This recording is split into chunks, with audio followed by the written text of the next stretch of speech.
Assalamualaikum warahmatullahi wabarakatuh. Selamat datang kembali pada anak-anakku kelas 10 IPS. Kita bertemu lagi di mata pelajaran ekonomi.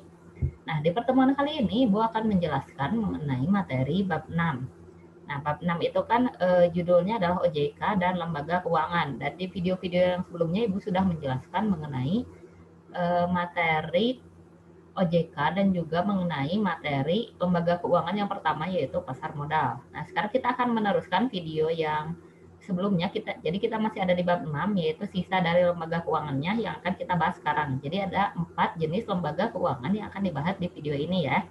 Yaitu yang pertama kita akan membahas mengenai perasuransian. Nah, sekarang kita akan mulai masuk ke materinya ya.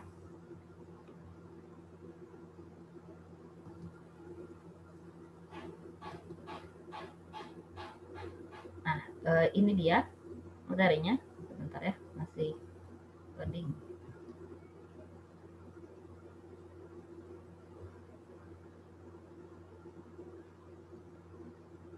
Nah, ini dia materinya ya, yaitu mengenai bab 6 lembaga jasa keuangan part 3. Nah, jadi kan di lembaga jasa keuangan ini sebelumnya Ibu sudah menjelaskan mengenai pasar modal. Sekarang kita akan masuk ke materi yang selanjutnya yaitu mengenai perasuransian. Ini ya. Ini dana pensiun lewat. Nah, yang ini dia. Perasuransian. Agar lebih besar kita perbesar saja ya.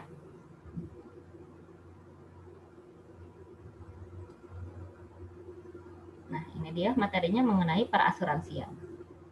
Nah, apa itu asuransi? Pasti kalian sering mendengar istilah asuransi.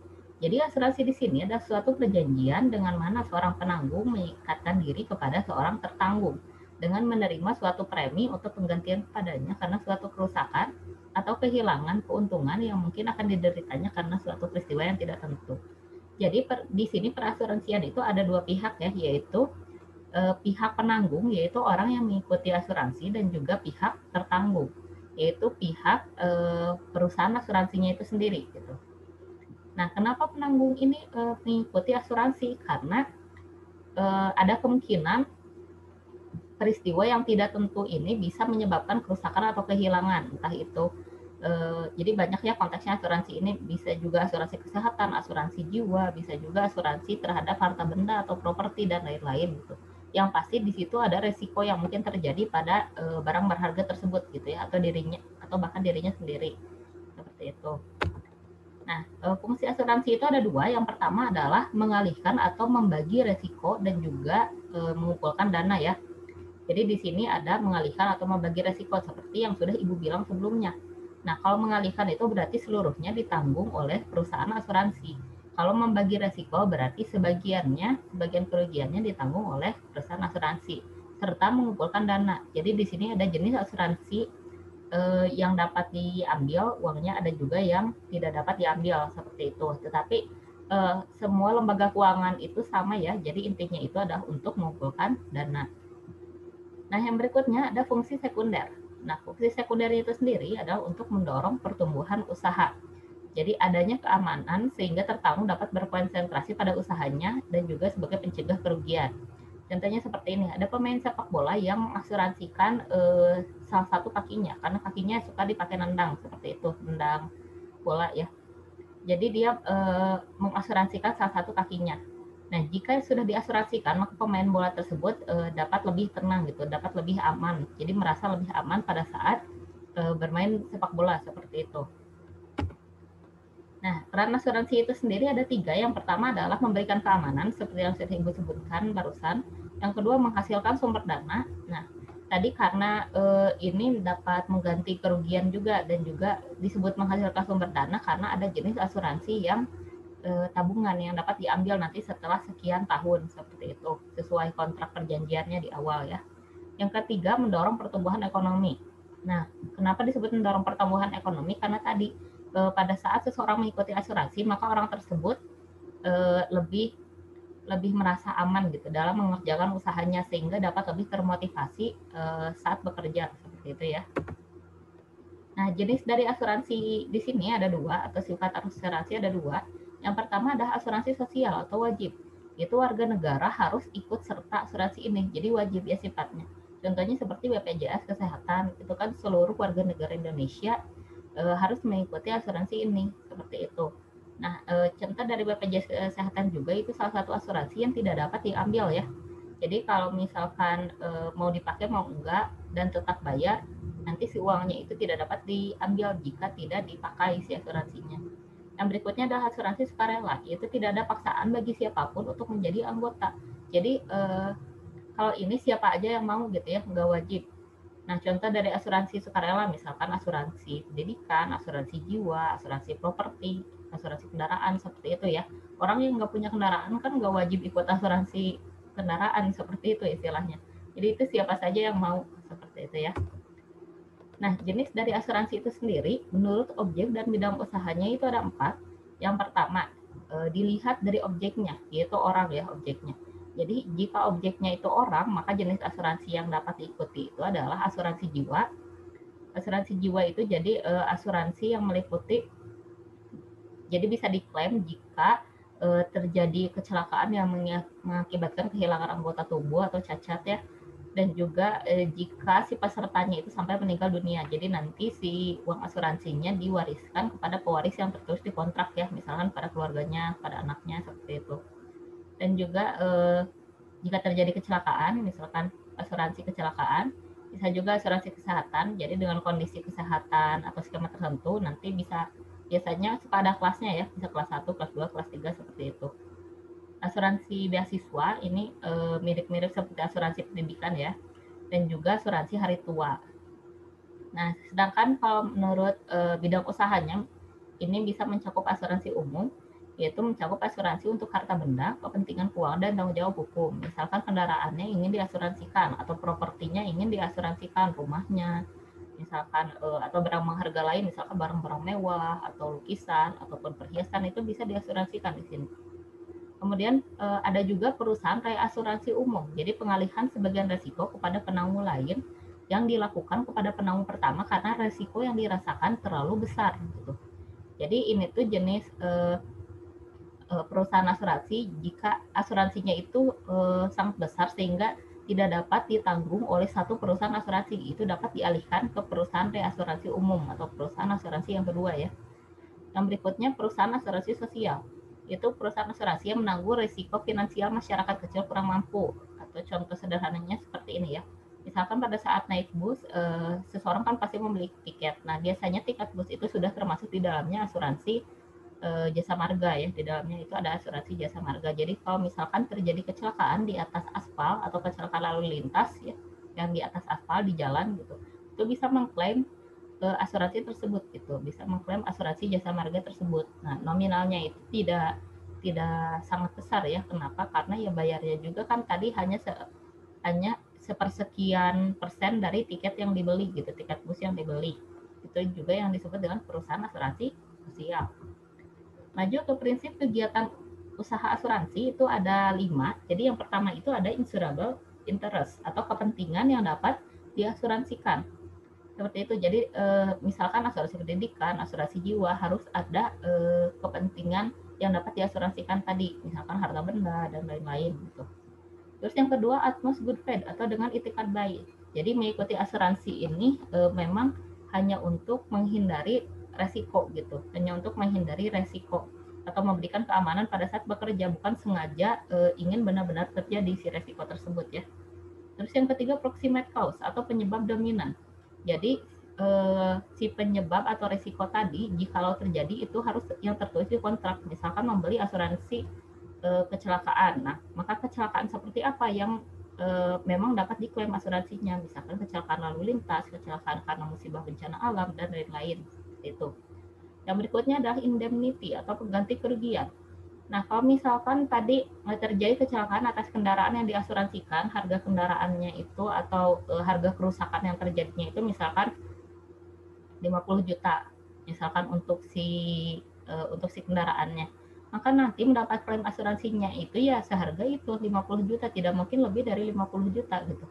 Karena asuransi itu memegang prinsip indemnity atau pengganti kerugian yang sesuai ya.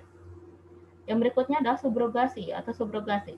Jadi kalau misalkan ada pihak ketiga yang memang terlibat di dalam resiko tersebut, maka itu bisa memilih apakah ingin menggunakan penggantian dari asuransi ataupun dari pihak ketiga. Jadi tidak boleh dua-duanya sehingga melampaui nominal dari barang tersebut ya. Jadi tidak boleh seperti itu. Kalau misalkan melampaui kan nanti melanggar prinsip indemnity atau pengganti kerugian. Jadi boleh memilih ya, misalkan melibatkan orang lain atau pihak ketiga, kecelakaan dengan orang lain. Nah, si orang tersebut mau mengganti rugi ya. Itu bisa pilih dari orang tersebut ataupun dari asuransi seperti itu ya. Yang berikutnya ada contribution atau kontribusi. Nah, ini juga dilihat si kontribusinya gitu, kontribusi si perusahaannya seperti itu atau kontribusinya seperti apa ya si asuransinya itu sendiri. Itu dia prinsip kegiatan asuransi. Usaha asuransi itu ada 5 ya. Oh iya, untuk yang kontribusi ini misalkan kalau ini kan tadi ada pihak ketiga, gimana kalau misalkan ikut asuransi, 2 perusahaan asuransi untuk satu barang yang sama, apakah bisa? Bisa jawabannya. Tetapi nanti klaimnya pilih dari salah satu pihak asuransi, itu yang disebut dengan kontribusi gitu. Misalkan ikut asuransi perusahaan A dan ikut asuransi perusahaan B, kemudian terjadi kecelakaan misalkan yang menyebabkan barang tersebut cacat misalkan atau rusak. Nah, itu bisa mengklaim dari perusahaan A ataupun perusahaan B, tapi nggak boleh dua-duanya. Sama jika mengklaim dua-duanya nanti melanggar prinsip ini indemnity, nanti harganya atau klaim asuransinya itu bisa lebih dari harga barang aslinya. Nah, tidak boleh seperti itu ya. Lanjut ke produk asuransi. Jadi yang pertama itu ada asuransi jiwa. Nah, kalau asuransi jiwa sesuai namanya ya, itu sebagai pelindung ketika datangnya kematian atau kecelakaan yang mengakibatkan hilangnya anggota tubuh. Jadi ini berkaitan dengan jiwa atau nyawa seseorang ya, dan bisa diklaim jika kondisinya seperti ini sesuai yang tertulis di kontrak. Kebanyakan asuransi jiwa itu biasanya plus asuransi kesehatannya juga ya. Yang kedua adalah asuransi kesehatan, memberikan proteksi atas resiko kesehatan dengan berbagai skema dan pilihan manfaat. Jadi sesuai namanya asuransi kesehatan.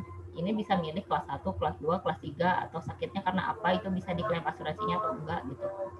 Yang berikutnya adalah asuransi kendaraan, itu memberi perlindungan terhadap kendaraan pribadi dari berbagai risiko kehilangan seperti terkena bencana alam, kebakaran, kerusakan, dan kecelakaan. Kemudian yang berikutnya asuransi pendidikan berfungsi sebagai tabungan masa depan untuk menjamin kelangsungan pemberian dana bagi pendidikan anak peserta bahkan bila peserta meninggal dunia. Ini yang Ibu katakan tadi ya, jadi kalau misalkan orang tuanya ikut asuransi pendidikan untuk anaknya dan orang tuanya tidak bisa membiayai anaknya ataupun meninggal sehingga tidak bisa membiayai pendidikan anaknya, itu bisa digantikan oleh asuransi pendidikan sampai anaknya lulus ya. Yang berikutnya asuransi properti. Produk ini melindungi rumah dari bangunan dan resiko kerusakan dan kebakaran. Jadi kalau terjadi sesuatu sama rumahnya, itu bisa diklaim asuransinya ya. Lanjut ke materi yang berikutnya, yaitu dana pensiun. Nah, kalian juga pasti sering mendengar kata dana pensiun. Jadi dana pensiun itu adalah badan hukum yang mengelola dan menjalankan program yang menjanjikan manfaat pensiun. Jadi orang yang mengikuti program dana pensiun ini akan memiliki penghasilan yang berkesinambungan walaupun sudah tidak bekerja lagi, seperti itu istilahnya ya.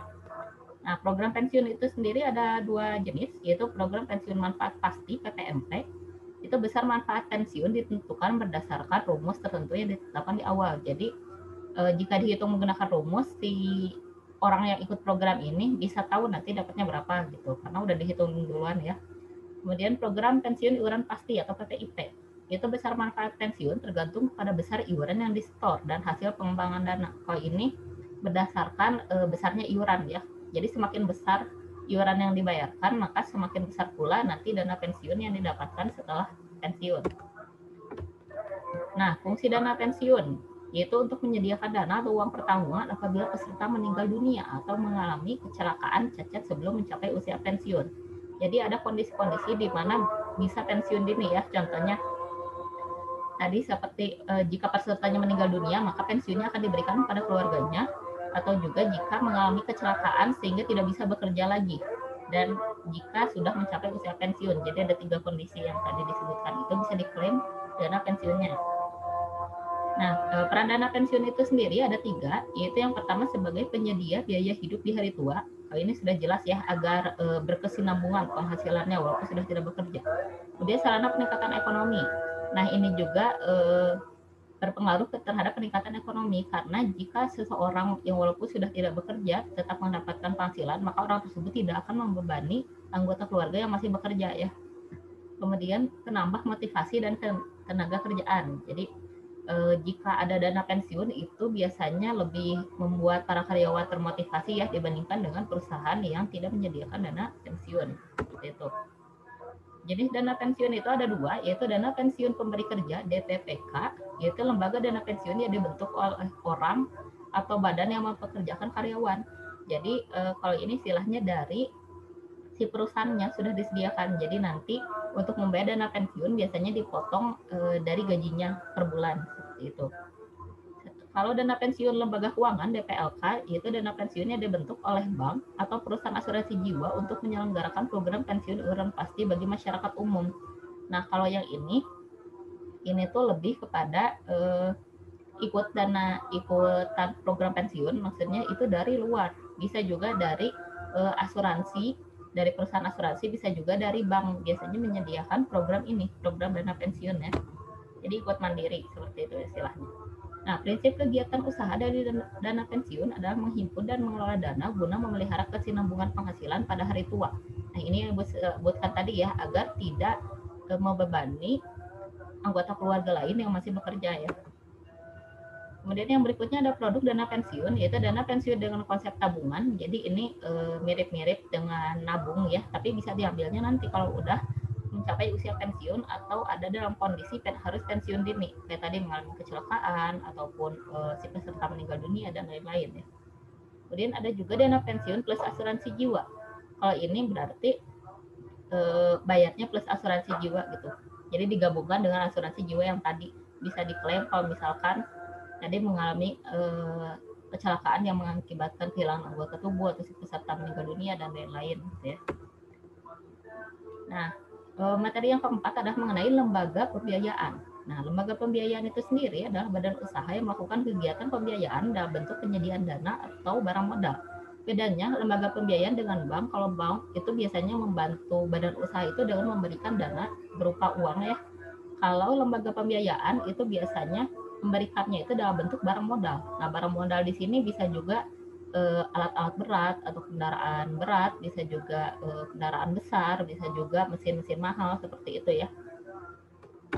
Nah, unsur dari lembaga pembiayaan itu adalah penyediaan dana yang berupa barang modal dan juga kegiatan pembiayaan. Kegiatan pembiayaannya ini tidak menarik dana secara langsung ya, tapi contohnya itu seperti leasing yang bayarnya itu ada periodenya, entah itu per bulan, entah itu per 3 bulan ataupun per tahun bayarnya.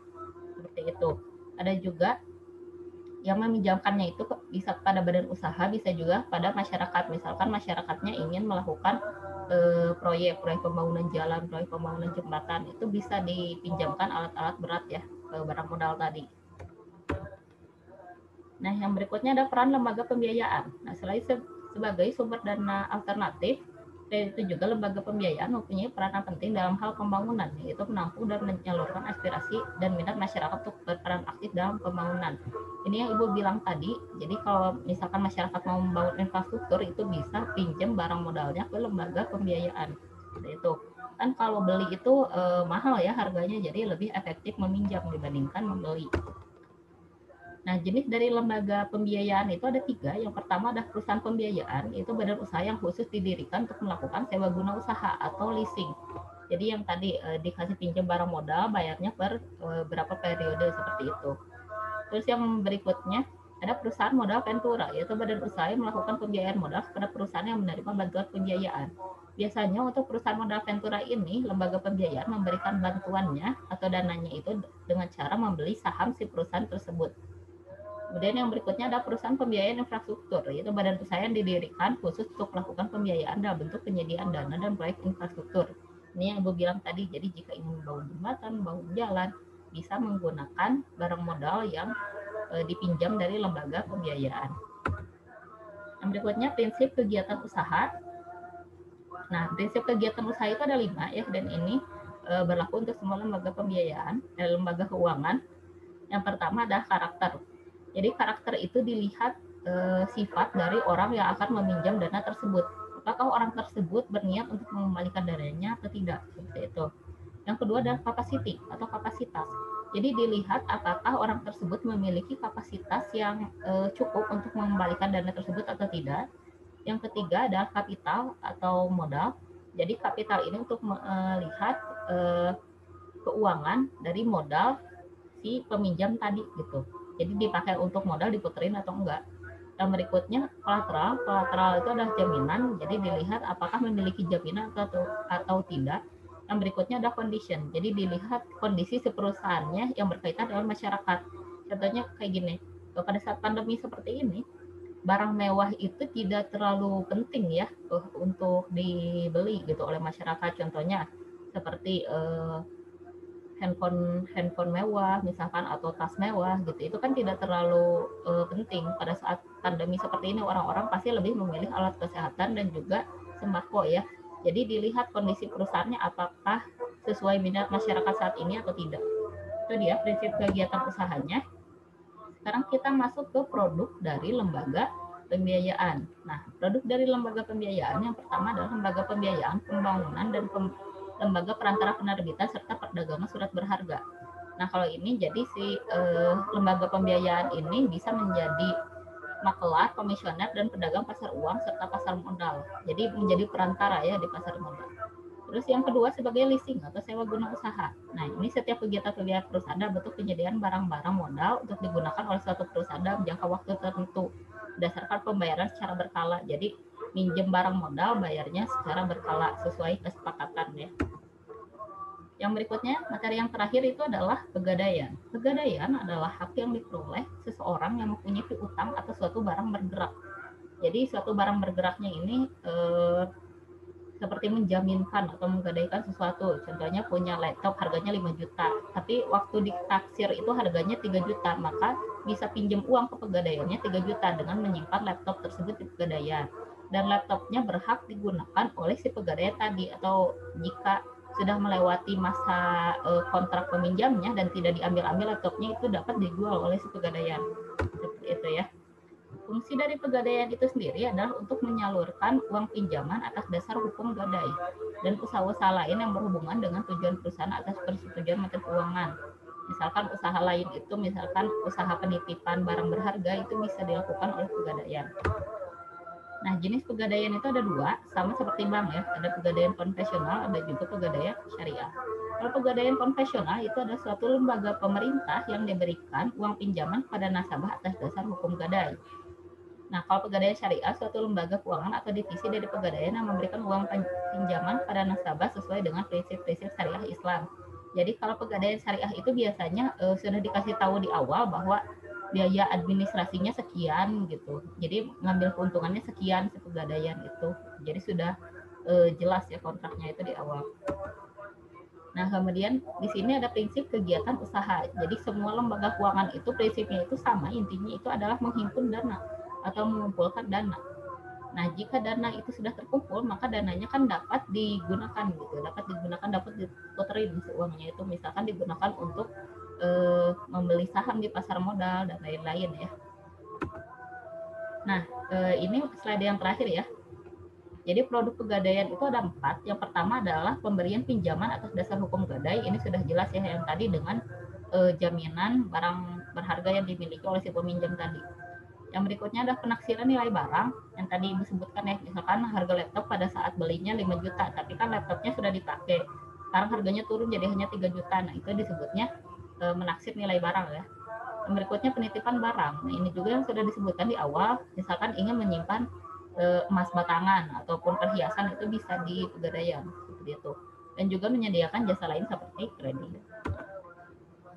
Nah itu dia, sudah selesai ya. Terima kasih, di slide terakhir, thanks. Jika ada pertanyaan, silahkan tuliskan pertanyaan Anda di komentar postingan Classroom ya, komentar postingan Classroom, seperti itu.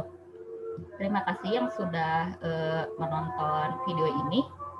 Semoga tetap sehat terus.